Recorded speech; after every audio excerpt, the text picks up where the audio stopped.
ছাড়ছি তো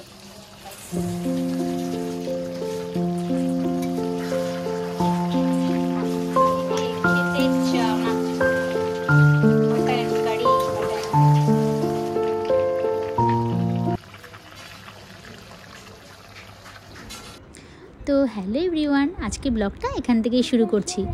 অনেকটাই বেলা হয়ে গেছে আর উঠতে হয়ে গেছে প্রচণ্ডই দেরি। বৃষ্টির জন্য কি করব, ঘুমটা বেশি পেয়ে গেছিলো, ঘুমিয়ে পড়েছি, তো দেরি হয়ে গেছে উঠতে। তো হঠাৎ করে হাজব্যান্ড বললো দুজন খাবে, তো এত বেলায় বললে কি হয়, প্রায় 11:30 এখন তো এখনই বাজে, কোনো রান্নাবান্না কোনো কাজকর্ম কিচ্ছু হয়নি। এখানেও হাসাহাসি করছে, ঠিক হয়েছে তুমি আর সব রান্না করো। হাজব্যান্ড তো বলেই খালাস। তো চিংড়ি মাছও ছিল ঘরে, মাংস নিয়ে এসেছে। আর ওখানে কাঁঠাল দেখতে যাচ্ছি, মানে কাঁঠাল বড় হলে কাঁঠাল দিয়ে চিংড়ি মাছও করতাম, যেহেতু কেউ খাবে তাই না। তো দেখলাম না কাঁঠালগুলো খুবই ছোট, একটু আগে দেখেছিলাম আমি দুটো বড় বড় ছিল, তো ওটাই নিতে এসেছিলাম, কে জানি পেরে নিয়ে চলে গেছে। আর দেখো আমাদের বাড়িতে একটা ছোট্ট কাপড়ের দোকানও আছে, এটা আমার জায়ের। আর এখানে কাস্টমার এসেছে বলে ওই সে ব্যস্ত আছে। তো মেয়েকে বললাম তাহলে তুমি একটু দোকানেই দেখো, আমি রান্নাবান্নাগুলো সেরে ফেলি। তো আজকে কী কী রান্না হচ্ছে চলো স্কিপ না করে পুরো ভিডিওটা দেখো কী কী রান্না করছি। তো বসিয়ে দিয়েছি এখানটায় মটন কষা।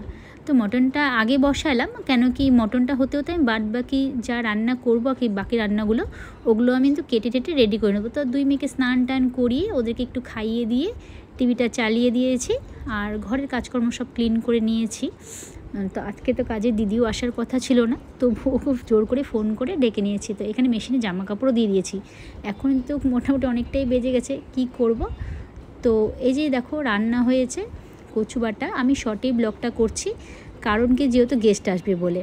তো এখানে আমি কচু বাটা করেছি, ডাল করেছি, একটা নিরামিষ সবজি করেছি, আর মটন কষা।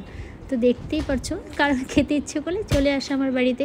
আর স্কিপ না করে পুরো ভিডিওটা দেখো, আমার সাথে থাকো। তো মেয়েকে না আগে খাইয়ে দেব, তো মেয়েকে তো যেমন কি মেয়েকে খাইয়ে নিব, খাইয়ে নিয়ে তো আজকের নতুন ব্লগটা এখান থেকে শেষ। তো টাটা, বাই বাই।